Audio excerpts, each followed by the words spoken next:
Hey guys, Desolator Magic here, and this is the video you have been waiting for since my channel was created. It has been actual months since I truly went after netdeckers, and I think that since, just sheerly the number of subscribers I've gained since then, it's time to revisit the issue. But how am I gonna put a new spin on it? Hasn't everything been said in past videos and especially top 10 lists? Yes, which is why I compressed it all into one single list of notes, and this is going to be the lightning round of why netdeckers suck and ruin the game. I haven't even recorded this video yet, and I still preemptively regret not going into detail about the exact specifics and reasoning behind these, because I know people are going to say, oh, you're wrong because blah, blah, blah. And then in the comment section, I'm going to say, well, no, actually, blah, blah, blah, blah, blah. Watch my other videos about netdecking, the exact specifics of why I, support each bad thing said about them, basically. It's backed up by like 5 to 10 minutes of actual evidence, hard numbers, actual quotes from the staff, etc. So just take my word for it. Everything I say in this video is 100% accurate and factual. All right, here we go. What's wrong with netdeckers in Magic? 1, they're pay to win. Just simple as that. Everybody hates pay to win. Pay to win is considered a no-no in video games. So, of course, it would translate to card games. Compare it to the World Series of Poker. Is that pay to win? No. Perfectly level battlefield. No idea why I called it battlefield. Competition. Anything where it's I spent more than you, I deserve to win, that's stupid. I think Magic as a whole is not like that.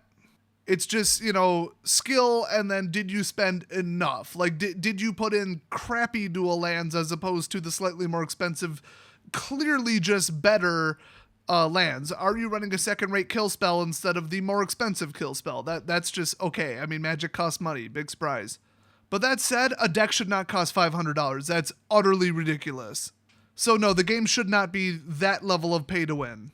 Now, netdeckers tend to whine the most about bans. You know how you avoid getting absolutely burned in the wallet by bans of cards?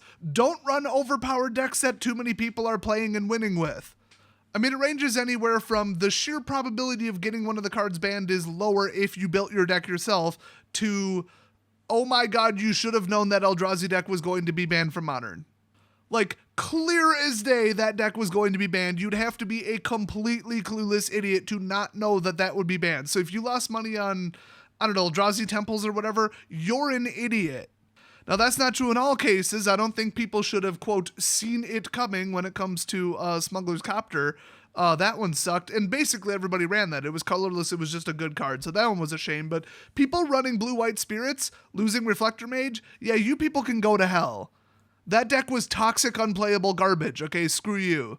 Another problem with netdeckers is they tell standard players that MTG is too expensive. What they meant to say was it's too expensive for them because they're stupid, filthy, disgusting netdeckers.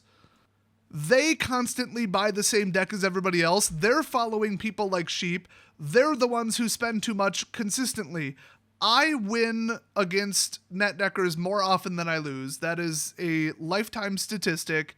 I have an overall winning record at F&M in general, and I consistently don't spend very much on Magic at all. I am the king of the $50 deck on down, okay? I think the most expensive deck I've ever run was $140. Oh, and that deck absolutely stomped people in the nuts, so I love that deck. So they're basically going around telling people not to play Magic. That's at the end of the day, that's what they're doing. They're spreading false rumors and giving people an incorrect impression that makes them not want to play the game. And that is like super not cool, not okay. They're also, in general, this does not describe every single netdecker, but they're elitists and they're very rude to new players. They have no time to teach them how to play. They have, they play everything super tight. There's no leeway. There's no, oh, here's how you can improve your deck. It's just, oh, you want to win, run a net deck, otherwise you're dead to me. It's just that I'm such a tier above you attitude that a huge number of net deckers have, drives other players away, kills the game. And once again, anything that's detrimental to the game as a whole is very bad for all of us. I mean, if there's too few people to even start F&M because they were driven away by lies and attitudes from netdeckers, that affects me and that is super bad. Also, Wizards making less money because of less customers is very bad because they're going to find something detrimental to do to the remaining players to get more money out of them. You know, like, for example, treasure chests on MTGO and, well, the other 100 things they've done lately. 2 master sets in 1 year, for example. So they just think everybody else is beneath them. They're the best just because they're running what they think in their own mind is the best deck. And there's all the stupidity that goes along with that. Like, oh, you shouldn't have won and my deck is better. And it was just this excuse and that excuse, you know, just the whole attitude where they're entitled to win. Speaking of that, they feel entitled to win. They constantly think that their deck is better, period. That's it. The end. There is no more to Magic. There's no luck. There's no skill. There's no adaptation. There's no extremely small scale local meta. There's nothing other than my deck is better, period. I should win. Well, newsflash, there's more to Magic than that.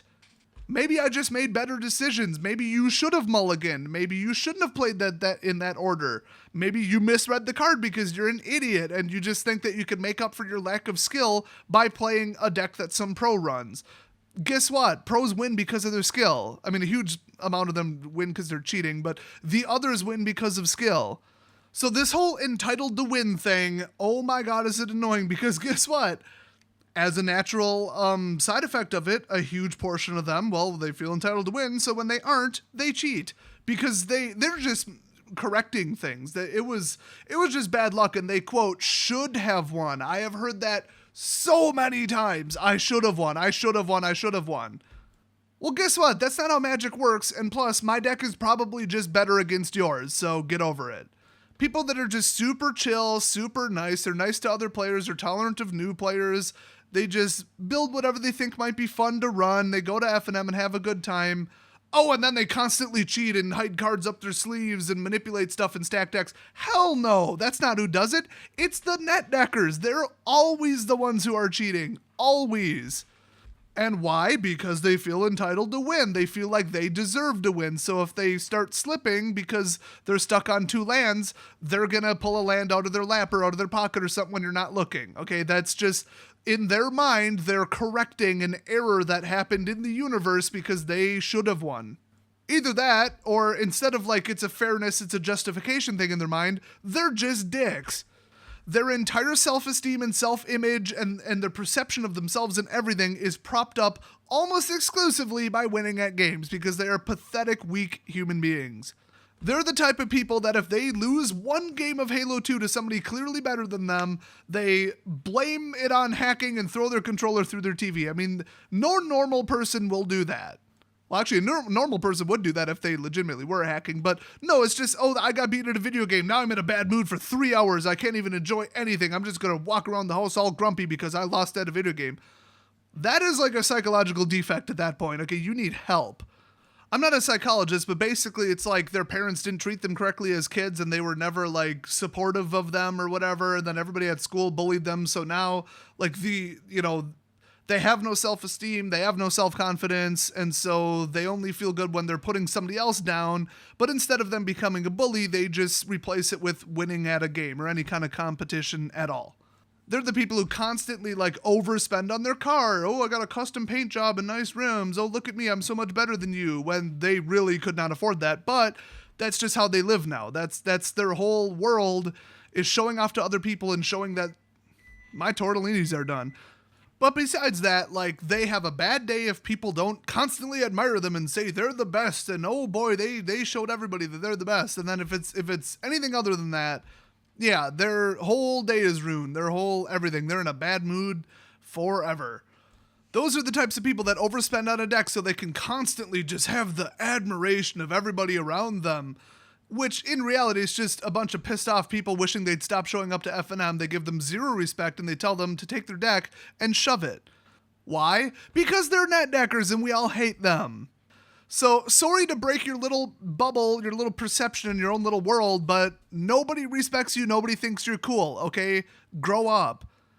And there's another type of personality, the people who are too good for the game. They cannot be seen to be having fun playing Magic because that's not cool. That's geeky. That's just, it like little kids get excited over dumb stuff like, birthday parties and like Christmas presents and like winning at a card game, but I'm so above that. I mean, yes, I spent $1,000 on a Khans of Tarkir deck, and I'm obsessed with winning and I cheat when I don't win. But when I do win, I'm just like, oh, I won 7 packs. That's so cool. How good for me. That is exactly what I expected would happen. I'm so on way about it. It's the return of the word of the day calendar. Just kidding. I just like that word.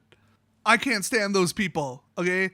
Whenever I would win F&M, like first or second place, I'm like, yeah, 12 packs. Whoa, I won. I mean, I would go full blown Price is Right. Come on down. Okay. Like, I wouldn't, like go berserk and just lose it like a complete mental patient, but I would, like to illustrate a contrast between the too cool for the game douchebags who always win and what normal people are like. Although I would take it a little far, like I said, just to piss them off. So yeah, that personality, I hate them. I hate those people. I cannot stand those people. They don't joke around during a match. They don't smile. They just sit there and look like it's just miserable to be there. Just, they don't even know why they play Magic anymore because it's just so beneath them. God forbid they be seen to be having fun with their overpowered deck. And now don't get the wrong idea. Some of them are not having fun because it's nothing but mirror matches and they're sick of the state of the meta too, but they're participating in it and actively causing the problem that they're mad about. That's called diffusion of responsibility, kids. Anyway, what effect do they have on the game besides social and fun level, I guess you would say? Well, they drive up singles prices, and I mean, like, not in general. Like, that sounds good. Like, oh, cool, now LGSs can make more money and single sellers can stay in business. No, I mean very particular individual singles and nothing else. So don't go tripping and thinking that that's some kind of benefit to the game, that they're driving up the price of certain cards, because that's not what it is. In fact, what are the actual side effects of how they buy cards and how they build decks, and which cards are in demand by a huge amount of people? Well, card spikes, which, okay, that's kind of cool depending upon when you sold them, but card shortages, locally and on a larger scale. If you went to your LGS and your LGS actually sells singles, what is the chance they had a collected company last year? Pretty damn low. Not like a hyper powerful mythic that's just insane but only costs $3. Yeah, that's in stock, but the very narrow set of cards that are considered to be in the top 2 or 3 net decks, always out of stock. Now, if everybody just got an idea in their head and built whatever they thought was cool and got creative and actually, didn't just follow like stupid sheep, the card availability problem would just disappear because, I mean, yeah, people would want, at the end of the day, the best kill spell. That's pretty universal. But anything past that, yeah, I could see it. I mean, some people would want this planeswalker, some would want that artifact, some would want this creature, some would want that sorcery. It's just whatever people thought might be kind of cool, they would build, and wouldn't that be a lovely paradise? But never going to happen. So what happens to the large sellers? Well, they'll have 500 of a given card in stock, and then boom, it sells way down. They're desperate. They got to overpay on a buy list for that card to restock it, or they have to open more product, and then they're left with product they can't sell because people are all just buying the same thing. That, at the end of the day, even though it drives up prices, loses money for card sellers, and that's not good. You don't want to do that in a game where they already aren't making hardly any money. So while this is kind of debatable and the economics of it in a what-if scenario are very, very touchy, in general, they just lose money or make less money for single sellers, both locally and nationally. And then there's the inconvenience of the unavailability of cards, where if you're running a completely different deck but you need a Fatal Push, great. Good luck finding one.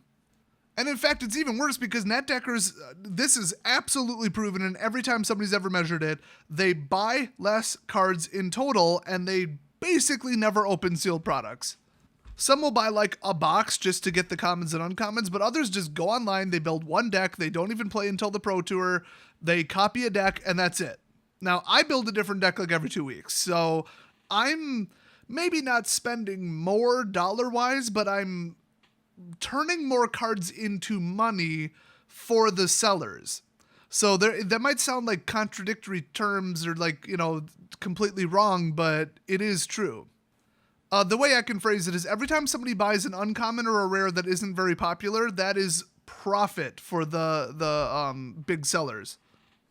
Anytime somebody buys a $30, $40 Liliana, that was to be expected, and that was where you get the bulk of the majority of your money from a box. But anytime somebody buys a less popular second-rate card, that's where the money really rolls in. So that's, it's a given that the top-end cards, the most popular 30 cards in Standard, are going to sell very well. Not really sell out necessarily, but sell.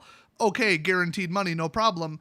But if I build 5 decks that all cost $30, it's actually way more helpful to the online sellers in the local gaming store if a bunch of the cards were not that great price-wise. Like I said, sounds very not correct, but it is.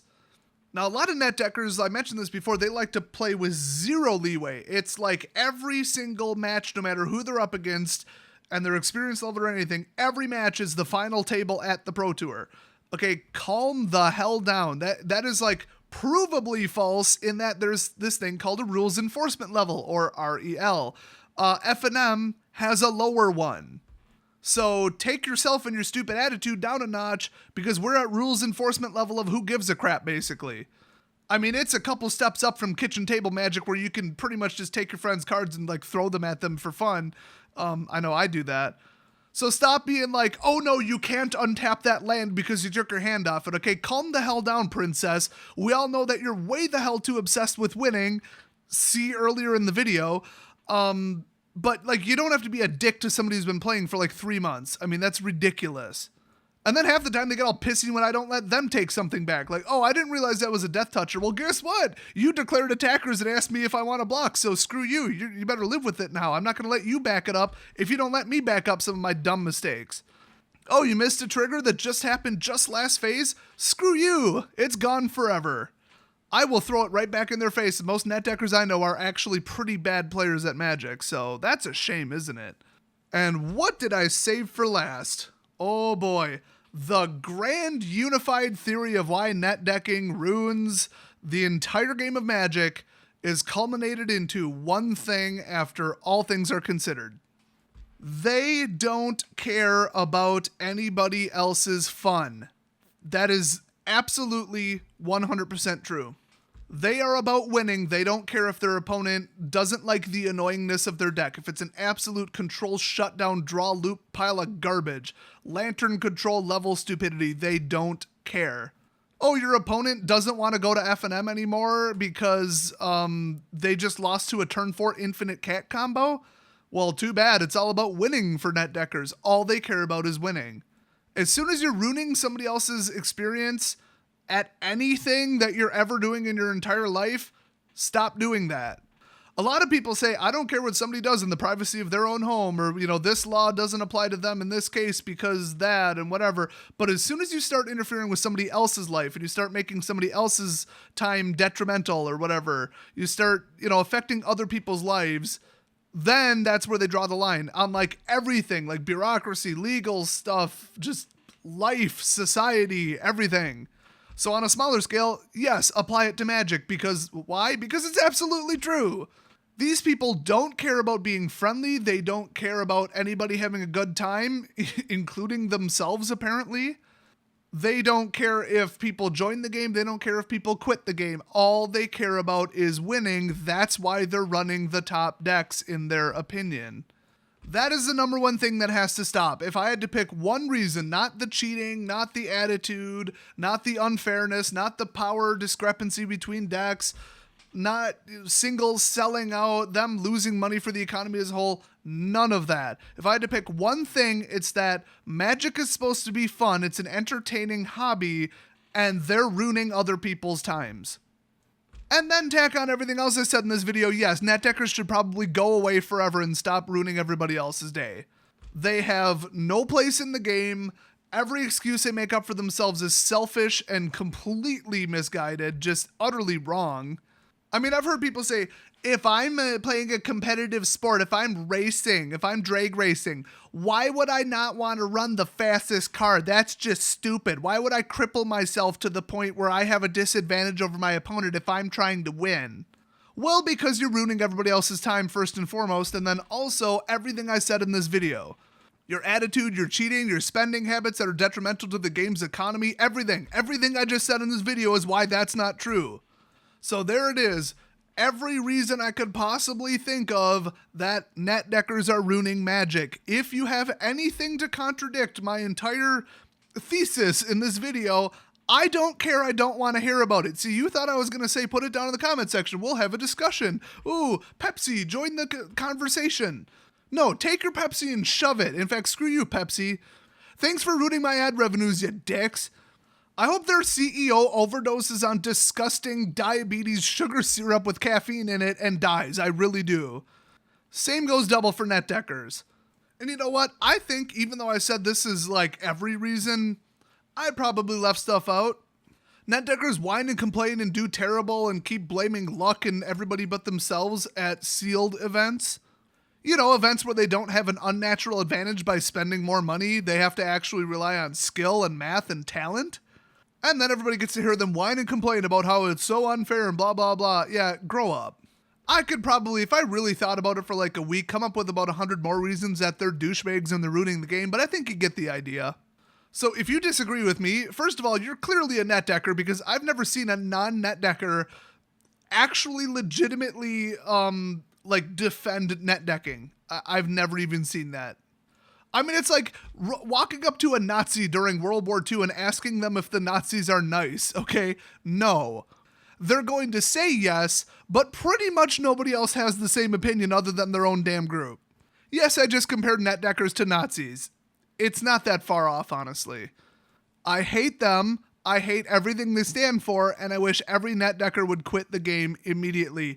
If I just described you in this video, get the hell off my channel. You're clearly not watching the correct channel. You need some, tournament covering netdeck obsessed garbage channel that kisses Wizards' butt and pretends like there's nothing wrong with copying somebody else's work and then ruining everybody else's time at F&M with it. Screw you, you really should quit the game, but at the very least, stay the hell out of my comment section and stop watching my channel. This is not the channel for you. That should have been very clear after about 4 videos. So how do we solve the problem? Simple. Simplest way to do it, besides, sending this video to everybody you know. Also, I'm going to have some anti-netdecking merchandise available in my Teespring store very shortly. But besides that, make it not fun for netdeckers. Every time they cheat, catch them so that they get kicked out and they can't play anymore. Every time they beat you with an overpowered garbage deck, tell them that you don't appreciate them, you don't want them showing up with that deck, they're ruining everybody's time, you don't like their attitude, their play style, nothing. Call them out on their bad behavior. Don't just seem like a butthurt whiner who's angry that they lost. That's too general. You got to get specific. I don't like your attitude. I don't like your deck. I don't like the way you play. I don't like this, and this. You're ruining everybody's time. Everybody here hates you. Repeatedly tell them that. Let them know they're not welcome there. It works. People will stop showing up to your local gaming store if you continually put peer pressure on them and social pressure of everybody just hating on them after every match. Guess what? In their mind next week, it's not quite as worth showing up and it's cumulative. That's how you really cure it at the end of the day. Just push them out and make sure that they're especially having a bad time at F&M. That's the most effective cure for the disease that is netdeckers. So hopefully this video was informative, enlightening, and helpful, and didn't just piss you off like it did me. Every time I just talk about netdeckers, I just get pissed that they're even a thing that still exists. But when even the Wizards staff has said on many occasions that netdecking has ruined the game and things were better before the internet was quite as big, I think it's pretty damn clear which side is the correct side on this argument. Have a nice day, everybody, and I'll see you next video.